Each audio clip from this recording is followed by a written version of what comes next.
सभी योग साधकों को मेरा प्रणाम। आज हम चर्चा करेंगे प्रथम पाद समाधि पाद का 8वां सूत्र। 8वां सूत्र है विपर्ययो मिथ्या ज्ञानम अतद रूप प्रतिष्ठितम।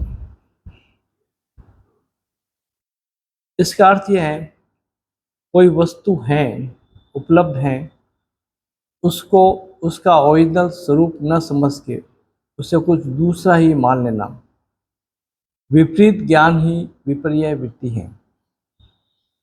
यह विपर्य वृत्ति क्लिष्ट भी हो सकती है और अक्लिष्ट भी हो सकती है।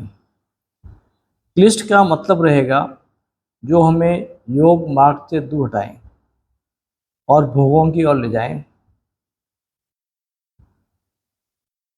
तो हम किसी को गलत समझकर उस राह पे जा सकते हैं, या गलत समझ के भी हम अक्लिष्ट यानी योग साधना से जुड़ सकते हैं। अगर एक छोटा सांसारिक एग्जाम्पल अगर अपन लेते हैं तो मान लो हमने घर में प्रवेश किया और कोई रस्सा पड़ा था, काले रंग का, लाइट है नहीं, बहुत हल्की लाइट है। उस रस्से को हमने सांप समझ लिया और डर गए। तो अपने पास दो ऑप्शन है, या तो अपने हाथ में लठ है तो सांप को मारेंगे, और या यह सोचकर कि भाई सांप से बच के पलंग पे जाके बैठ गए कि सांप पलंग पे नहीं चढ़ सकता है, और बैठ कर के ईश्वर का नाम लेना शुरू किया। वैसे कभी ईश्वर का नाम लेते नहीं, डर से ईश्वर का नाम लेना शुरू किया और शांति से सो गए।